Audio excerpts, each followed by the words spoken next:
교재 4761쪽에 보시면 14장 12절부터 20절까지 교만한 바벨론 왕의 시신이 비참하게 될 것을 예언합니다.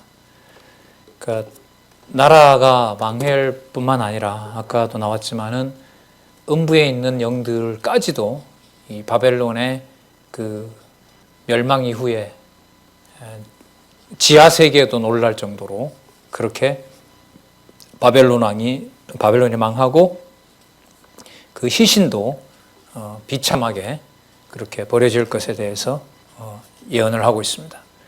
자, 14장 12절 바로 이 바벨론과 관련된 겁니다.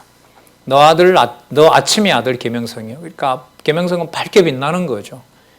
전통적으로 이 계명성을 라틴어의 그 번역을 통해서 이게 루시퍼다 뭐다 이 전부 성경을 잘못 본 거니까요. 저도 그 부분이 하도 이게 깊게 인상이 박혀가지고요. 근데 14장만 똑바로 읽어도 전혀 그런 내용이 아닌데요. 천사가 타락해서 사단이 됐고 뭐 이런 자유의지에 의해서 사단이 만들어진 것처럼 그런 주석이 아닙니다. 이게는. 너 아침의 아들 계명성이여 어찌 그리 하늘에서 떨어졌으며 너 열국을 엎은 자여 어찌 그리 땅에 찍혔는고.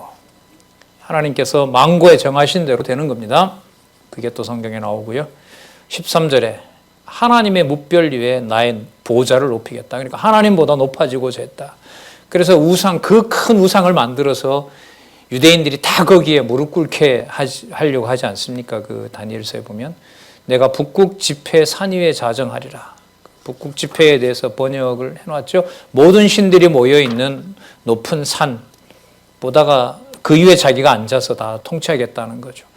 그러니까 하는 행위가 여호와와 같이 되고자 했기 때문에 그는 제국은 멸망할 수밖에 없다. 그러면 다른 모든 제국들도 여호와보다가 높아지면 안 된다. 너희들이 만든 우상들은 다 불에 타는 것이고 불에 녹는 것이다. 이걸 이제 이방에게도 알려주는 거예요. 그전까지는 하나님께서 그냥 버려뒀단 말이죠. 이제부터야 알려주시는 거예요. 선지서에서는. 우리는 그 배경을 에스라, 느헤미야, 에스더에서 살펴봤던 겁니다. 14절 가장 높은 구름에 올라 지극히 높은 자와 비길이라 하도다. 그러나 네가 이제 음부 구덩이로 내려가게 된다. 16절 너를 보는 자가 주목하여 너를 자세히 살펴 말하기를 이 사람이 땅을 진동시키며 열국을 격동시키며 세계를 황무케 하여 성읍을 파괴하며 사로잡힌 자를 그 집으로 놓아 보내지 아니하던 자가 아니뇨. 반드시 너는 그 원수를 갚을 대상이다 이런 말이죠. 열방의 왕들은 모두 각각 자기 집에서 영광 중에 자급만은 오직 너는 자기 무덤에서 내어 쫓겼으니 그 무덤에도 못 들어간다는 거예요. 바벨론이 철저하게 그렇게 버려진다는 겁니다. 가증한 나무가지 같고 칼에 찔려 돌구덩이에 빠진 죽음에 둘러싸였으니 밟힌 시체와도 같으다. 묻어주는 자도 없이 그렇게 버려진다는 겁니다.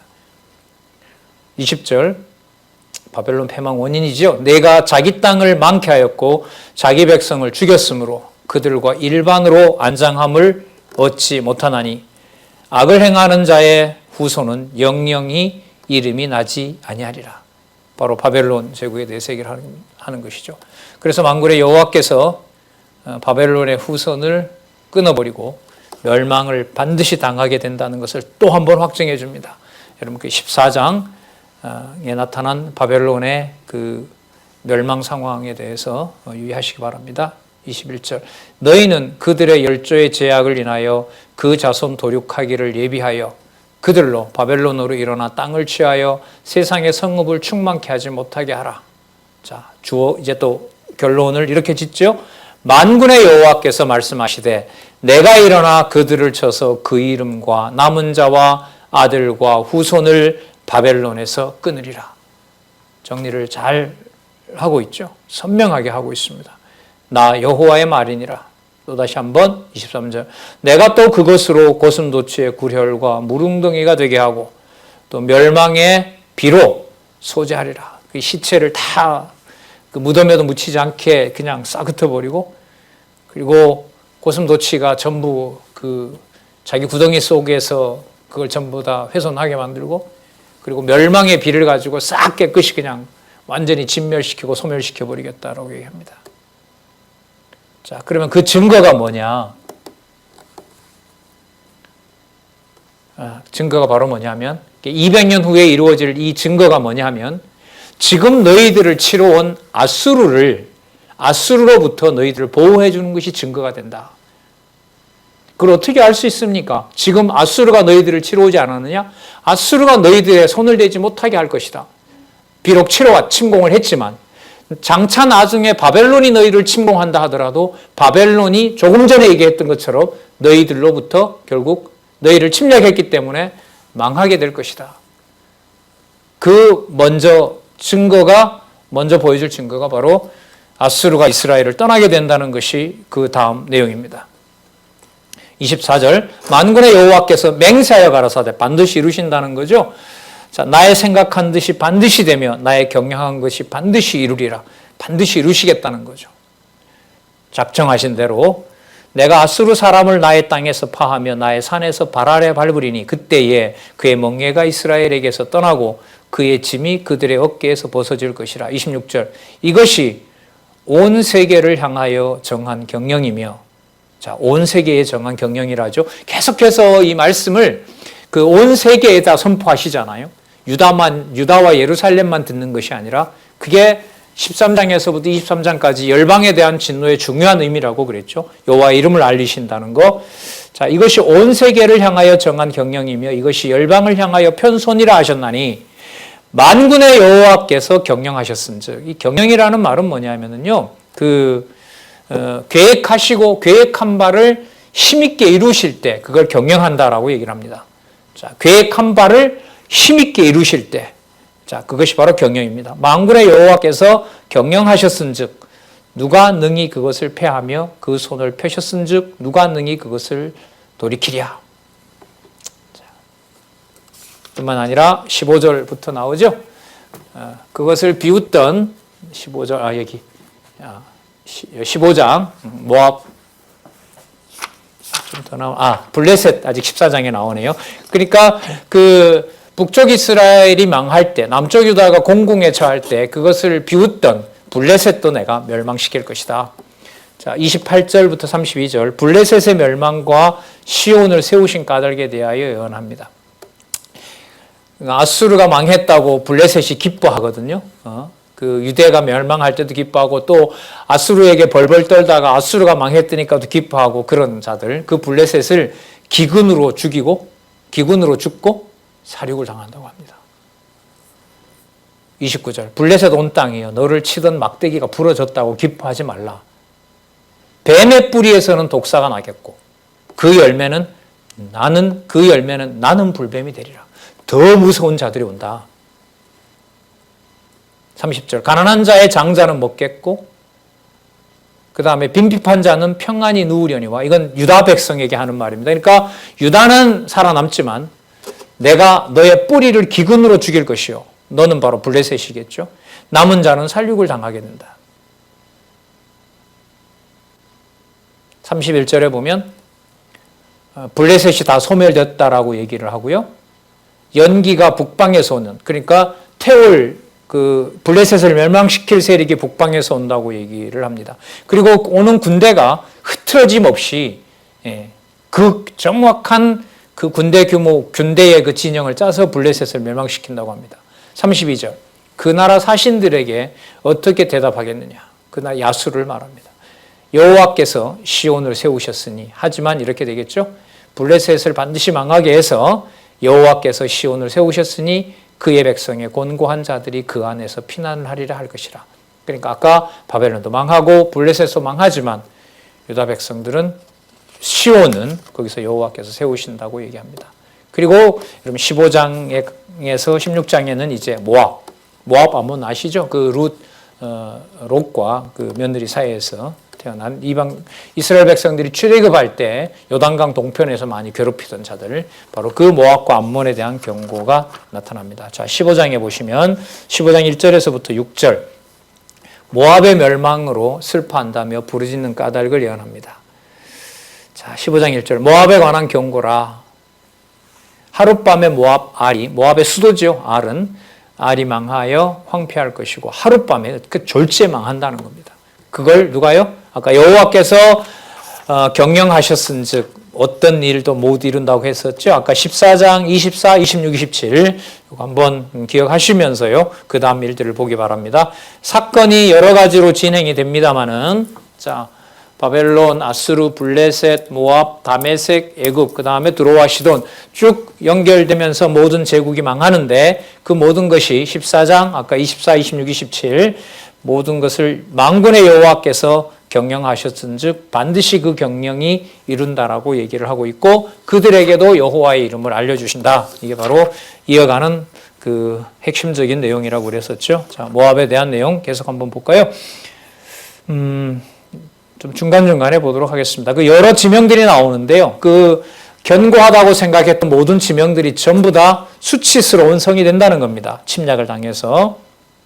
4절에 보면 헤스본과 엘르알레는 부르짖으며 부르짖는다는 말은 그 침공을 당해서 막 그 아우성 치는 거 있죠. 그렇게 그 떨게 된다는 겁니다.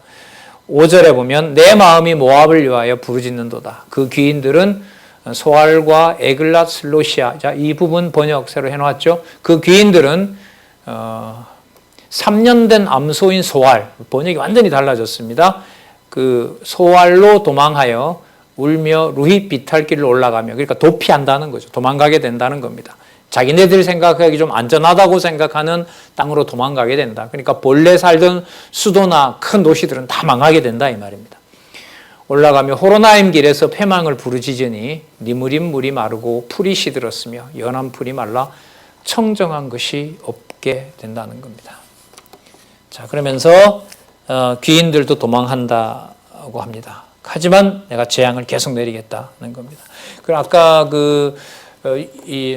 이스라엘에 대해서 북이스라엘에 대해서 여호와 진노가 그럴지라도 끝나지 않는다고 했죠. 제국에 대해서도 마찬가지죠. 계속 이제국이 망하고 이제국이 등장했으니까 우리는 오래 가겠지 아니라는 겁니다. 또 멸망하고 이제국은 우리한테 잘해주던 나라니까 우리와 우호적이 그것도 아니라는 겁니다. 왜요? 다 여호와 중심이 아니니까. 그러면 장차 올 나라는 어떤 나라겠습니까? 여호와의 지식으로 충만한 것이 여호와의 목적입니다. 그 상황이 어떻다 하더라도 그리스도께서 살아계셨을 때나 십자가에 많은 수치를 당하고 돌아가실 때나 그가 부활하실 때나 모든 것들이 바로 하나님의 이름을 드러내는 것과 연관해서 하나님의 지식으로 꽉 차는 일이 벌어진다는 겁니다. 몸은 비록 아직 악의 세력 속에 있지만 모든 하나님의 교회의 지체들이 서로 진리의 말씀으로 연합하는 것이 하나님의 지식으로 충만해지는 거죠. 그 지식으로 충만해지게 되면 모든 우주 만물이 그리스도가 오셔서 회복될 준비가 되어 있는 겁니다. 7절, 15장 7절. 그러므로 그들이 얻은 재물과 쌓았던 것을 가지고 버드나무 시내를 건너리니 도망간다는 거죠. 곡성이 사방에서 들리고 부르짖는 소리가 그 동서남북에서 다 들린다는 겁니다. 자, 그 지명들이 나오는데 모압 지형의 동서남북입니다. 그러니까 모든 지역에서 모압이 침공을 받고 거기에서 이곳저곳으로 도망치는 일들이 벌어진다는 겁니다. 9절, 디몬 물에는 디몬이죠. 피가 가득함이로다. 그럴지라도 내가 디몬의 재앙을 더 내리되 아까 북이스라엘이 멸망할 때와 똑같죠. 이쯤이면 됐다. 이건 우리 기준이죠. 왜 우리 한국의 역사가 이렇게 우리가 3일 계산으로 하면 3일마다 전쟁이 있었던 나라라잖아요. 우리나라가. 어떤 때 몇백 년, 어떤 때는 수십 년 이렇게 지배를 당했기 때문에 고조선 때부터 시작해서 이렇게 반만년 역사를 나눠보면은요. 여호와의 살아계신 어떤 역사를 배제하고 그 역사를 해석할 수가 없습니다. 그리고 그 역사를 해석한다는 것이 단순히 지식을 안다고 그 역사가 해석되는 게 또한 아닙니다. 어떻게 보면 여호와의 존재를 깨닫게 하는 강심장을 주셔야 그 역사 속에서 여호와 하나님을 알 수가 있고 경외하게 되는 거죠. 짧게는 우리 기지업 짧은 글쎄 전체 역사로 보면 그러나 시간으로 보면 40년 역사요. 40년 역사, 각도, 각 지교회 역사, 우리 기지업 내에 있었던 또 이합 집산된 모이기도 하고 흩어지고 하던 그 모든 역사 속에서 여호와 하나님의 섭리를 상식적인 판단으로 접근하면 해명할 수 있는 것이 아무것도 없습니다. 자, 내가 디몬의 저항을 더 내리되 모압에 도피한 자와 그 땅에 남은 자에게 사자를 보내리라. 그 다음에 놀라운 반전이 일어납니다. 그럼 모압이 왜 남겨놨느냐? 모압을 왜 남겨놓았느냐? 그 모압에 남아있던 자들이 이제는 자기들의 우상을 버리고 야, 시온에 있는 여호와를 섬겨야 되는 거구나. 그런 마음으로 돌이켜 주려고. 그럼 전체 흐름에서 지금 모압에 이제 이게 나타나는 거죠. 여호와를 경외하도록 이방에도 남은 자를 하나님이 남겨준다는 거죠. 볼까요? 16장 1절에서부터 5절. 그래서 예물을 가져오고 시온으로 쫓긴 자들을 보호하라 그럽니다. 자, 그렇다면 니들도 쫓겨가고 안전한 곳에 있다고 해서 거기서 그냥 니들끼리만 누리지 말고 유다나 이스라엘에서 도망오는 자가 있다면 그들을 너네들이 보호해줘라. 그들이 하나님을 섬기는 자, 여호와를 섬기는 자들이다. 그리고 있던 재물을 이제는 우상에게다 바치지 말고 예루살렘 시온에다 바치도록 해라. 그게 그 내용입니다. 16장 1절 너희는 모압이겠죠? 이 땅 치리자에게 유다의 치리자를 말합니다. 어린 양을 들이되 셀라에서부터 에돔의 수도입니다. 광야를 지나 딸 시온산으로 보낼지니라. 모압의 여자들은 아르논 나루에서 떠다니는 새 같고 보금자리에 흩어진 새 새끼 같을 것이라. 3절 너희는 모략을 베풀며 공의로 판결하며 오정 때에 밤같이 그늘을 짓고 여기 보세요. 쫓겨난 자를 숨기며 도망한 자를 발각시키지 말고 여기 도망자가 있다라고 고발하지 말고 그를 숨겨주고 유다 백성을 말하는 거죠. 나의 쫓겨난 자들도 너와 함께 있게 하되 너 모압은 멸절하는 자 앞에서 그 피할 곳이 되죠. 왜냐하면 토색하는 자가 망하였고 멸절하는 자가 그쳤고 자 이미 그 과거형으로 쓰고 있죠. 압제하는 자가 이 땅에서 멸절하였으며 5절 다윗의 장막에 왕위는 인자함으로 굳게 설 것이요. 그 비록 너희들이 고발도 하고 그 쫓겨왔다고 멸시하는 그 자들을 바로 그들은 다름 아니라 다윗의 장막에 왕위가 인자함으로 굳게 서게 된다. 그들의 그 통치자가 서게 된다. 다윗 왕가는 망하지 않는다.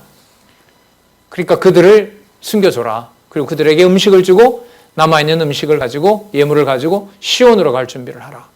그러면 맞죠? 열방에게도 여호와를 섬기는 길을 안내해주고 있다. 이게 개방이 되는 내용이 바로 선지서에서 선명하게 드러난다.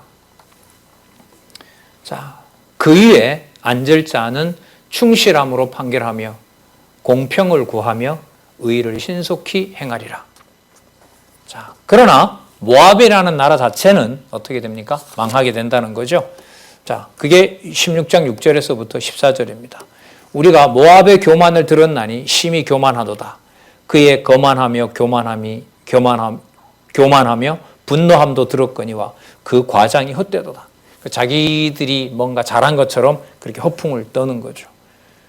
그러던 그 모압이 반드시 멸망하게 된다는 것이 그 다음에 나타납니다. 8절에 볼까요? 이는 헤스본의 밭과 신마의 포도나무가 말랐습니다. 전에는 그 가지가 야셀에 미쳐 광야에 이르고 그 싹이 자라서 바다를 건넜더니 이제 열국 주권자들이 그 좋은 가지를 꺾었도다. 그러므로 내가 이사야 선지자죠. 야셀의 울음처럼 신마의 포도나무를 위하여 울리라. 그 망한다는 겁니다. 모압이 헤스본이여 엘라알레여 나의 눈물로 너를 적시리니 너의 여름실과 너의 농작물에 떠드는 소리가 일어남이라. 즐거움과 기쁨이 기름진 밭에서 떠났고 포도원에서도 즐거운 소리가 없어졌고 포도가 없으니까요. 포도 밟는 사람도 사라지게 된다. 이는 내가 그 소리를 그치게 하였습니다. 여호와께서 하셨다는 것을 선지자가 노래하고 있습니다. 이러므로 나의 마음이 모압을 위하여 수금같이 소리를 발하여 나의 창자가 길하레셋을 위하여 그러하도다. 모압 사람이 그 산당에서 피곤하도록 봉사하며 자기 성소에 나가서 기도할지라도 무효하리라. 아무리 이방 신을 불러도 쓸데없다는 겁니다. 왜냐하면 13절, 자 이게 중요한 말씀 나오죠. 이는 여호와께서 전에 모압을 들어 하신 말씀이오니와 이제 여호와께서 말씀하여 가라사대 품꾼의 정한 해와 같이 3년 내에 모압의 영화와 큰 무리가 능욕을 당할지라. 그 남은 수가 심히 적어 소용이 없이 되리라 하시도다. 아까 일부는 여호와의 이름을 부르는 기회를 주지만 그 나라 자체는 더 이상 설 수 없이 망하게 된다는 겁니다. 뿐만 아니라 당시에 강한 세력이었던 아람의 수도 다메섹도 망하게 된다는 내용이 17장과 18장에 나타납니다. 내용이죠. 다메섹도 망하게 되고 아람의 수도 다메섹 망하게 된다는 거죠. 그리고 애굽도 망하고 아까 모압에서 일부 돌아온다 그랬죠. 그 다음에 애굽에서도 일부가 돌아온다고 얘기를 하고요. 두로와 시돈에게도 멸망하지만 그들이 여호와를 알게 된다는 것도 알려주십니다. 그래서 자꾸 반복하지만 13장에서 23장은 열방에 대한 진노의 중요한 의미는 열방에게 여호와의 이름이 알려지는 일이 시작이 된다. 자, 17장 1절에서부터 3절 여호와의 말씀대로 다메섹이 멸망한다는 것을 예언합니다. 3절 볼까요? 에브라임의 요새와 다메섹 나라와 아람의 남은 백성이 멸절하여. 여러분 이 당시로 보면 이 나라는 망할 나라들이 아니거든요. 에브라임의 요새, 다메섹의 나라, 이 수도잖아요. 아람의 백성들, 이건 아주 당시에 부강한 나라들 아니에요. 그러나 멸절하여 이스라엘 자손의 영광같이 되리라. 자, 영광같이라는 말 번역을 새로 하고 있죠. 무거운 짐같이 이런 뜻입니다. 쉽게 말하면 뭐냐면 만군의 여호와의 진노의 무게가 짓누른다 이겁니다. 누구를? 에브라임의 요새와 다메섹 나라와 아람의 남은 백성에게 이스라엘 자손이 침략을 당했잖아요. 그런 짐이 누구에게도 다메섹에게도 임하게 된다 이런 뜻입니다. 그래서 영광같이라는 말에 대한 사전적인 번역을 바로잡습니다. 자, 그 본문에 보면 바로잡아 놓았고요. 자, 이어서 뿐만 아니라 북이스라엘도 결국 망하게 된다는 거죠.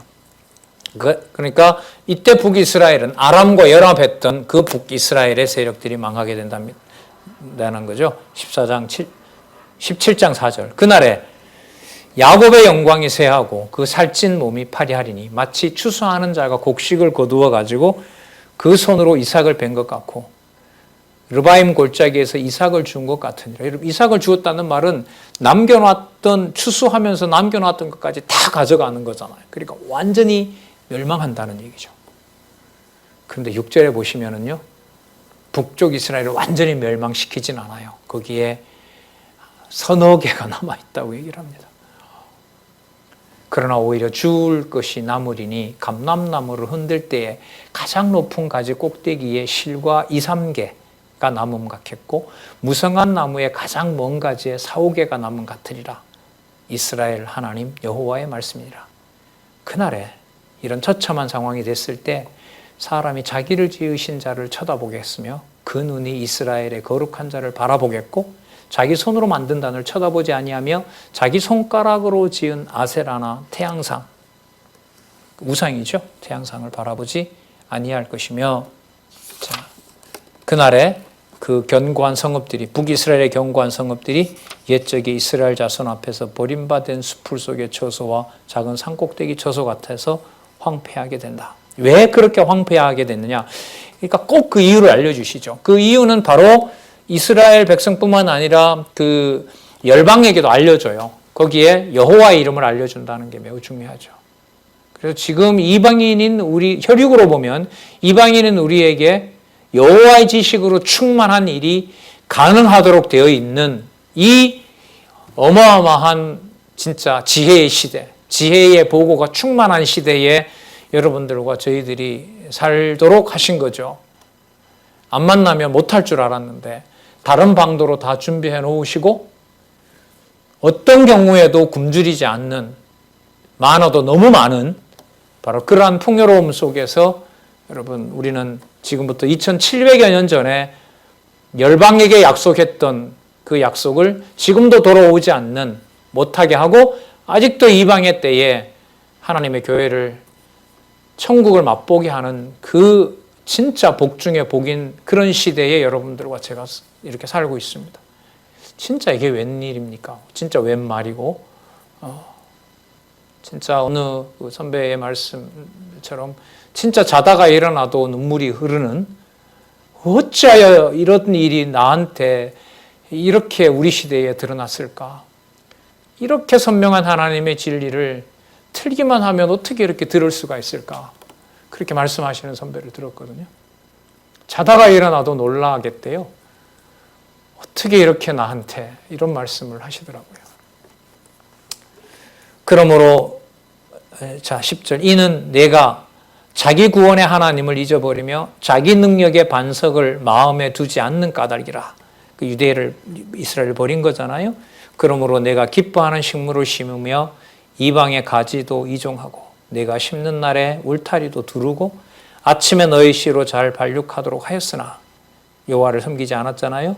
이 좋은 상황에도 근심과 심한 슬픔의 날에 농작물이 없어지리라. 그러나 남유다는 버리질 않는다. 이렇게 얘기가 돼요. 남유다를 버리지 않고 남유다가 회복될 때 북이스라엘과 주변에 있던 열방들의 일부도 같이 시온으로 들어오게 된다. 따라서 지금 있는 나라는 다 망해야 된다. 때리겠다. 이렇게 정리가 되는 것이 이사야 선지자 1장, 이사야 1장에서부터 39장까지 핵심입니다. 그러니까 회복을 강조한다는 말은 지금 있는 이 형편의 이 나라들은 어떻게 하겠다? 다 멸망시키겠다는 겁니다. 실체가 오실 준비를 실체적인 언약을 이루시는 준비를 하시는 거죠. 7장, 9장, 11장에서 약속했던 그 메시아 오실 준비를 위하여 때리시는 거죠. 자, 유다 보호하겠다는 약속 한번 볼까요? 7장 12절 여호와께서 야곱의 집을 노략한 많은 열방이 서로 충돌해서 서로 멸망하게 한다는 겁니다. 왜냐하면 유다를 노략했기 때문에. 그래서 유다 백성을 노략한 많은 민족이 멸망할 것을 예언합니다. 어쨌든 무게중심은 열방이 멸망한다는데 맞춰져 있죠. 13절 한번 볼게요. 열방이 충돌하기를 많은 물에 몰려옴 같이 하나. 열방끼리 서로 충돌하는 겁니다. 주께서 그들을 꾸짖으시리니 그들이 멀리 도망함이 산의 겨가 바람 앞에 흩어진 같겠고 폭풍 앞에 떠도는 티끌 같을 것이라. 그러니까 서로들 그냥 전쟁을 해서 서로 진멸하는 일이 벌어지는 겁니다. 14절 보라 저녁에 두려움을 당하고 아침 전에 그들이 없어졌나니 졸지에 망한다는 거죠. 이는 우리를 노략한 자의 분깃이요 유다를 노략한 바로 대가가 그거라는 거죠. 우리를 강탈한 자의 보응이니라. 그 분깃과 보응, 유다 백성을 노략하고 강탈한 바로 그 대가가 서로 그들이 싸워서 멸망하게 된다는 겁니다. 그래서 나중에 다니엘에 가면 아수르를 바벨론이 치고 바벨론이 페르시아가 치고 페르시아를 헬라가 치고 헬라를 다시 로마가 치는 그 제국 역사의 한가운데에 뭐가 있어요? 올라가고 내려가면서 제국이 올라갔다가 내려오면서 밟히는 바로 예루살렘 성전이 그 한가운데 있잖아요. 그래서 그들이 멸망할 수밖에 없고 남은 자들은 그것을 오고 가면서 여호와의 이름을 소개받게 되고 장차올 메시아가 준비되고 한때 두때 반때에 로마 제국 시대에 메시아가 오신다. 그게 바로 다니엘 내용입니다. 18장 1절에서부터 7절 구스 사자를 거절하며 아수르의 패망과 결과를 예언합니다. 여러분 아까 모압의 일부가 들어온다는 약속이 있었잖아요. 지금 여기는 구스는 애굽의 고대 제국인데 아주 강한 나라였었죠. 아주 날쌔고 해전에 강하고 했던 그 나라가 이제 구스인데 그 구스가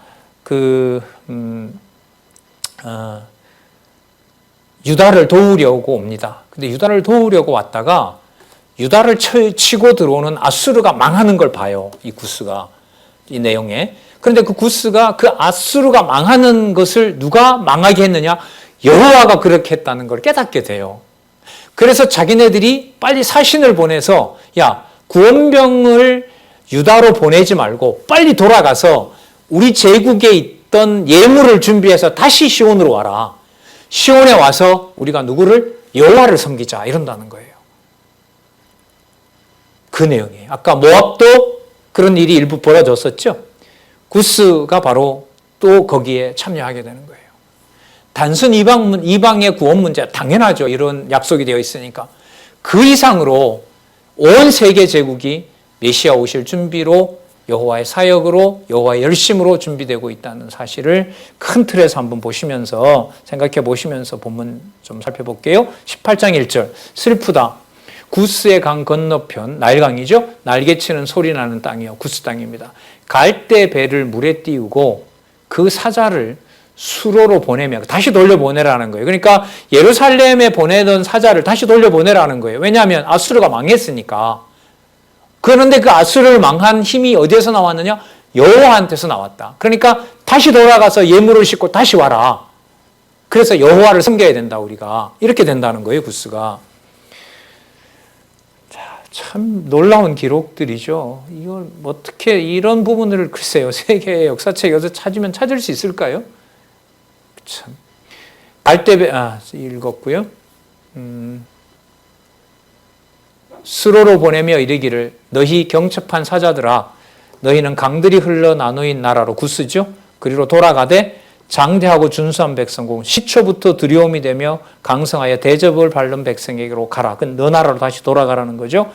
세상의 모든 거민 지상에 거하는 너희여 산들 위에 기울을 세우거든 너희는 보고 나팔을 불거든 너희는 들을지니라. 자 4절에 답이 나옵니다. 여호와께서 내게 이르시되 내가 나의 처소에서 종용의 감찰함이 쬐이는 일광 같고 가을 더위의 음무 같도다. 무슨 뜻이냐면 내가 아수르를 멸망시켰다. 너네들이 도와서 유다를 구원하는 것이 아니라 내 능력으로 내 힘으로 아수르를 멸망시킨 것이다. 이걸 구스한테 알려준다는 거죠.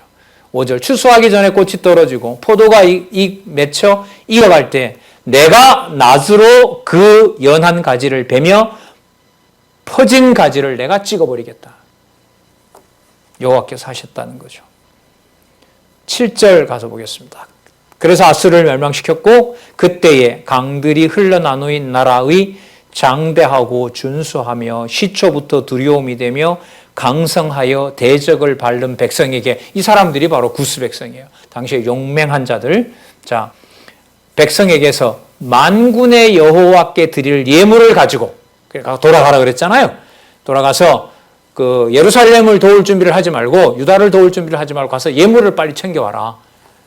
자, 만군의 여호와께 드릴 예물을 가지고 만군의 여호와의 이름을 두신 곳 시온산에 이르리라. 그들이 시온산으로 와서 만군의 여호와를 부르게 된다. 뿐만 아니라 구스 밑에 있었던 어느 나라죠? 구스 밑에 있었던 애굽도 바로 여호와 이름을 부르게 된다.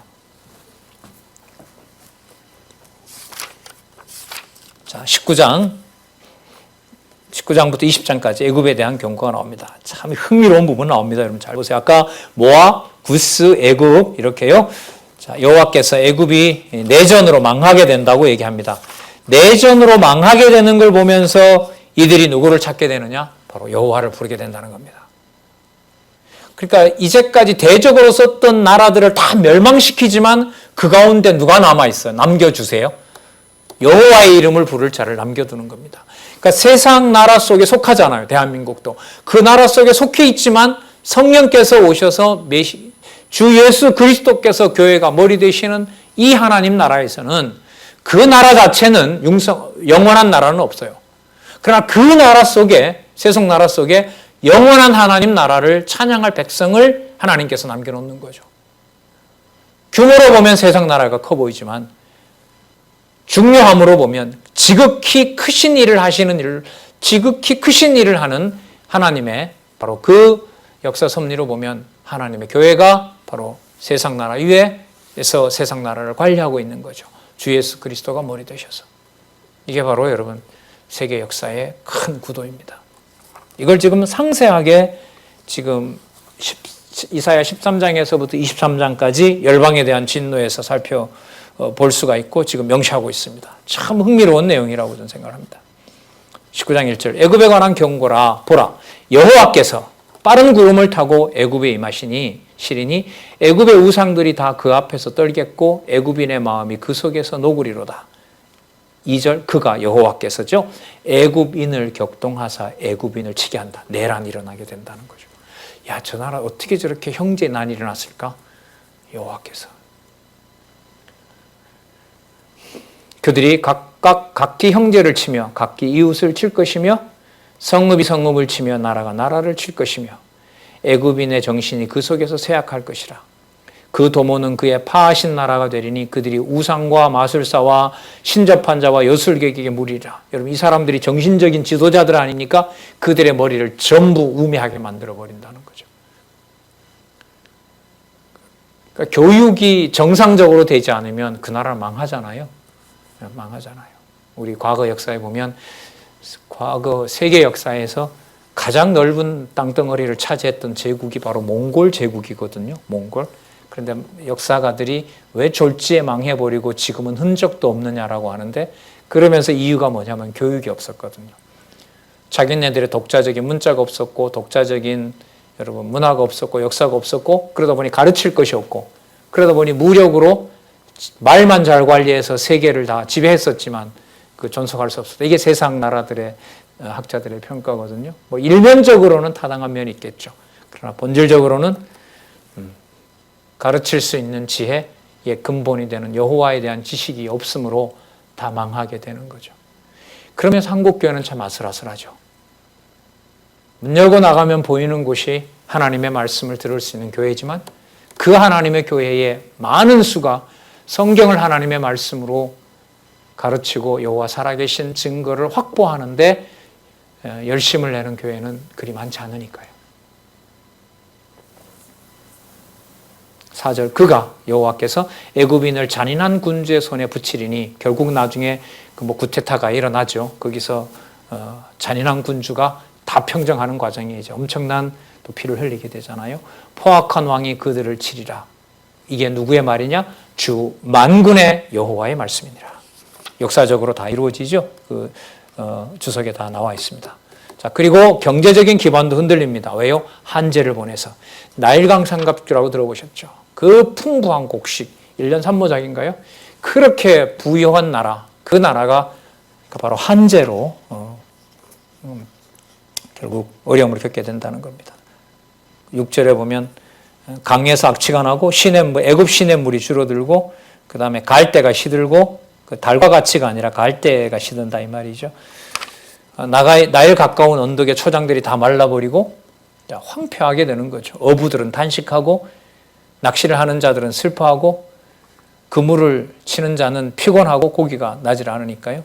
세마포를 짜는 자와 흰옷감을 짜는 자들은 수치를 당하고, 10절, 애굽의 기둥이 부서지고 품꾼들이 다 마음에 근심하게 된다는 겁니다. 왜 그렇게 하셨느냐? 왜 그렇게 하셨느냐? 왜 이렇게 되었느냐? 성경의 답은 선명합니다. 다 붙어볼까요? 19장 2절, 너의 지혜로운 자가 어디 있느냐?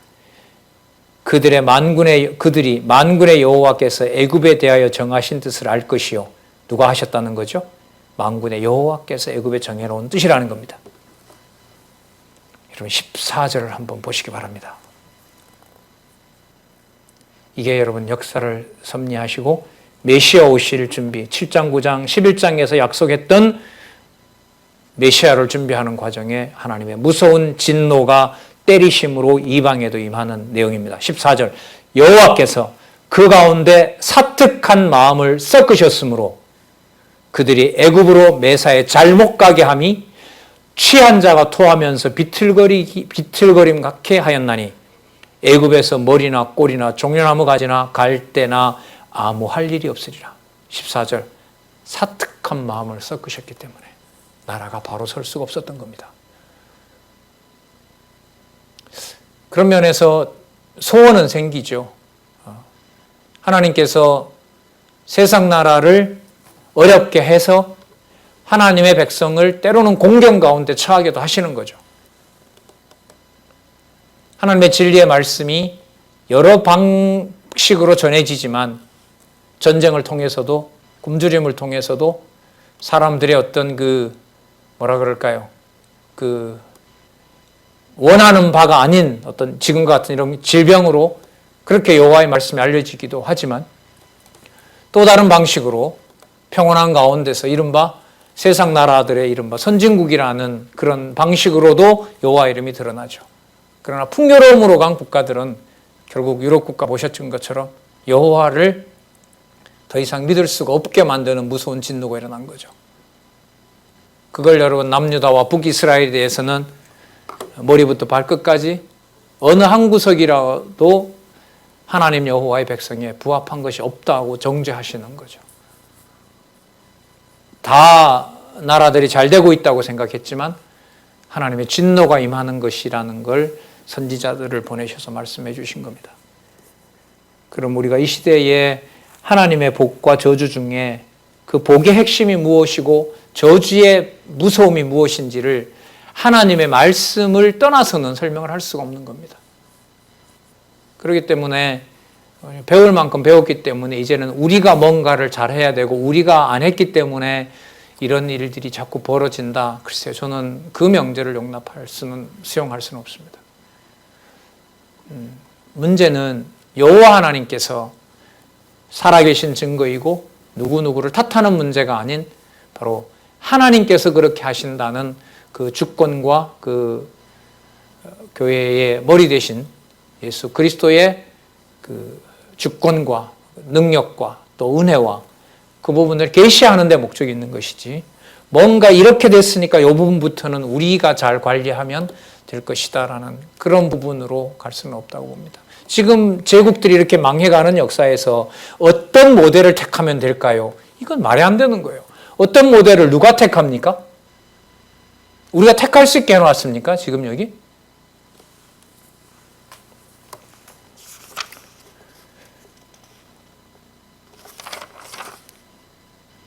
회복도 여호와께서 하십니다.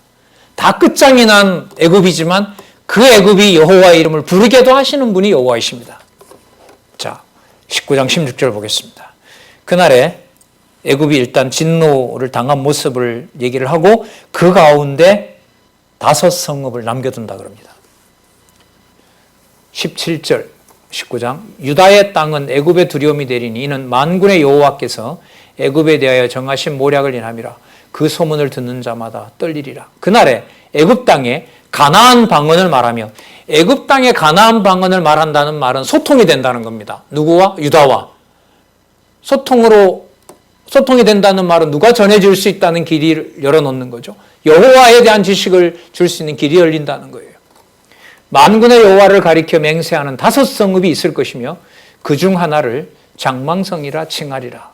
뜻은 태양의 도시다, 파멸의 도시다 이런 말인데요. 상세한 내용들은 설명을 할 수 없어요. 말 그대로 보면 분명한 사실은 유대와 소통이 되는 도시.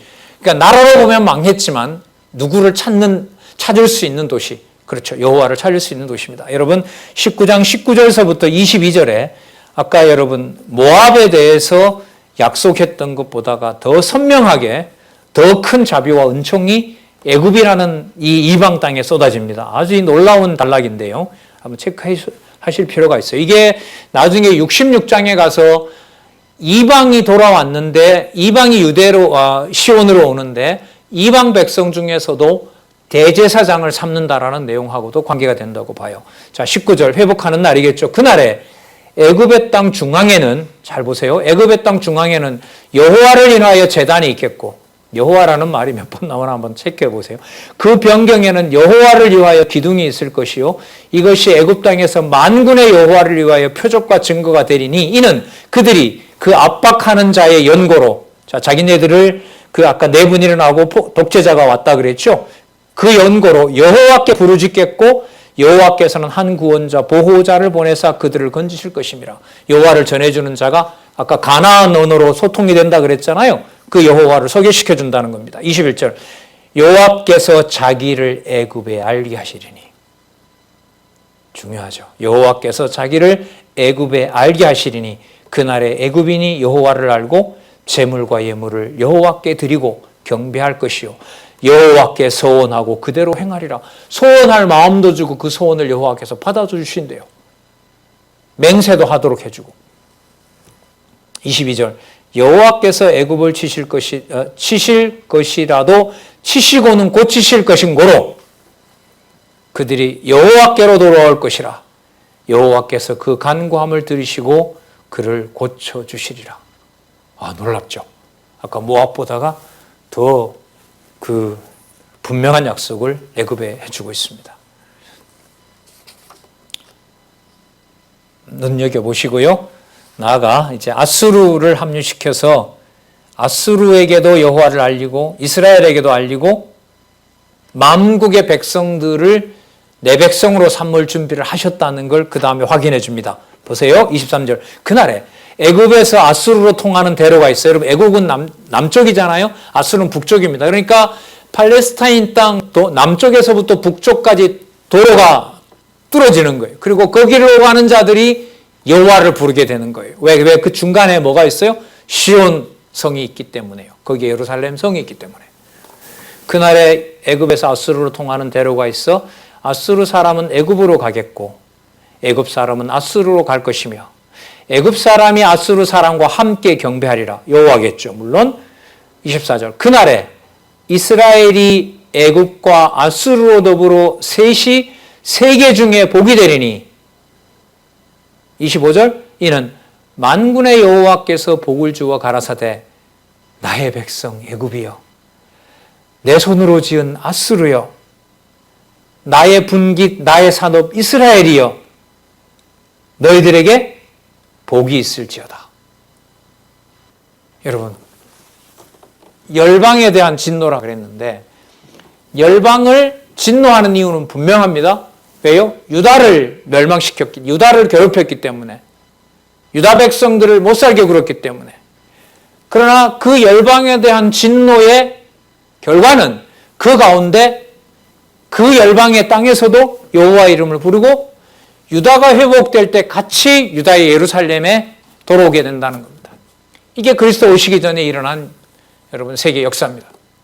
그리고 그 준비가 되어 있을 때 로마 제국의 모든 길이 로마로 통한다고 할 그때에 모든 준비를 해놓으신 여호와 하나님께서 바로 7장, 9장, 11장에 약속되어 있었던 메시아를 보내주신 겁니다. 그래서 여러분, 이 대한민국의 한 백성으로 태어나서 여기에서 이 짧은 역사, 기독교 역사 속에 하나님의 말씀을 듣는 이 시점에 여러분들과 제가 만났다는 것은, 또 태어날 수 있고 이런 교육을 받았다는 것은 진짜 역사를 알고 성경을 조금만 알아도 보통 가치가 있는 시대를 살아가는 것이 아니다. 어디에 몰두하고 어디에 가치를 두고 살아야 되는지에 대한 확실한 이정표를 우리에게 준다고 생각을 합니다. 이렇게 준비된 겁니다.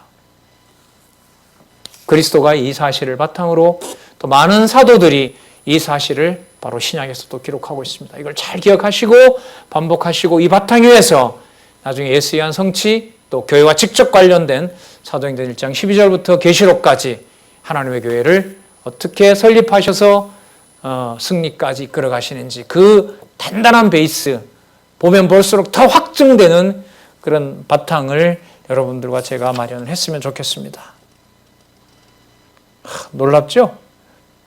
25절 이는 만군의 여호와께서 복을 주어 가라사대 나의 백성 애굽이여 나의 손으로 지은 아수르여 나의 산업 이스라엘이여 복이 있을지어다 하실 것임이라. 20장 1절에서부터 6절 애굽과 구스가 예표와 징조대로 멸망한 결과를 예언합니다. 자, 이 나라 중에 남아 있는 자도 있지만은 이 나라들은 어쨌든 망하게 된다는 거죠.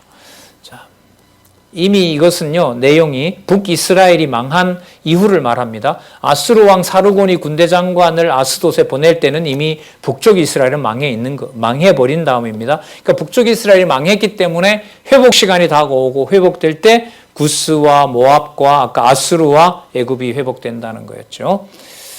자, 이사야를 보내서 이제 예언을 합니다. 어디를 보시냐면 이사야를 이상한 모습으로 만들어요. 벗은 몸과 벗은 발로 행하라 그럽니다. 3절 여호와께서 가라사대 나의 종 이사야가 3년 동안 벗은 몸과 벗은 발로 행하여 애굽과 구스에 대하여 예표와 기적이 되게 되었느니라. 이와 같이 애굽의 포로와 구스에 사로잡힌 자가 아수르 왕에게 끌려갈 때에 젊은 자나 늙은 자나 다 벗은 몸, 벗은 발로 볼기까지 드러내어 애굽의 수치를 보리라. 일단은 망해야 돼요. 아까 그 회복 약속이 나와 있지만 자, 그들이 여기는 유대인들을 말합니다. 그 바라던 구스와 자랑하던 애굽을 인하여 놀라고, 왜냐하면 유대가 이 사람들을 의존했거든요. 자기네들하고 친하기 때문에 그 친하던 것들은 다 멸해버리게 된다는 겁니다. 왜요? 아까 계획했던 그 회복을 준비하기 위해서. 그리고 인간들이 의지했던 우상과 인간들이 의지했던 권력은 전부 없애기 위해서 지금 그 일을 하고 계신 거죠. 그날에 이 해변 거민이 말하기를 우리가 믿던 나라, 곧 우리가 아수르 왕에게서 벗어나기를 바라고 달려가서 도움을 구하던 나라가 이같이 되었은즉 우리가 어찌 능히 피하리요 하리라. 그러니까 아수르가 북이스라엘을 치고 유다가 의존했던 나라도 다 치고 나중에 히스기야 시대죠. 유다까지 침략하는 일이 여러분 일단 벌어집니다. 근데 이 표시가, 이것이 무엇에 대한 표시가 되느냐? 열방에 누구의 이름이? 여호와의 이름이 드러나게 되는. 그래서 열방이 진노를 당하면서도 그 가운데 여호와의 이름을 부를 준비를 하시는 내용. 이게 바로 23장까지 다 가지는 않았습니다만은 20장까지요. 애굽에 대해서, 아수르에 대해서, 모압에 대해서, 구스에 대해서 열방에 대한 진노의 목적이 무엇인지까지 살펴봤습니다. 진노를 당하는 것은 자기 백성을 건드렸기 때문에 그렇고, 그 다음에 진노를 하면서 예루살렘을 보게 되고 남겨놓은 자들이 예루살렘에서 여호와를 만나게 되고, 회복될 때는 같이 돌아와서 회복을 할 수 있는 바로 그런 약속들이 계속 나타나고 있습니다. 21장에서부터 23장까지 기타 이방에 대한 경고는요, 다음 시간에 살펴보면서, 자, 이제 이게 21장까지였었죠. 자, 21장까지였고, 23장까지 다음 시간 살펴보고요. 다음 시간에 24장에서부터 39장까지 열방과 유다에 대한 진노의 결과가 무엇인지 그렇게 계속해서 살펴보도록 그렇게 하겠습니다. 기도하겠습니다. 하나님 아버지 감사합니다. 이사야를 통하여 오래전에 약속해 주시고 감당할 수 없는 역사 속에서 하나님께서 비록 세우셨지만 또 하나님께서 태어나게 한 그 언약의 자손들을 감당할 수 없는 시험 가운데서 진멸하는 역사와 또 세계 제국들이 흥하고 망하는 놀라운 일을 섭리하신 바로 그 주인이 여호와의 심을 이 시간에 또 확증했습니다. 확증하게 해주셨습니다. 진리의 말씀도 사랑하게 하시고 여호와를 아는 지식이 그것만 우리의 가정교회로부터 많은 교회 또 수고하는 모든 주의 동력자들과 또 그 각각의 교회 위에 함께 하셔서 여호와의 지식만이 우리의 모든 삶을 이끌어가는 원동력이 될 수 있도록 인도해 주시옵소서. 하나님께서 주신 이 상황에 하나님께서 주신 지혜와 총명이 따르도록 하여 주시고 시대를 분별하는 귀한 주의 종들 될 수 있도록 잘 보호하여 주시옵소서. 예수님의 이름으로 기도드렸습니다. 아멘.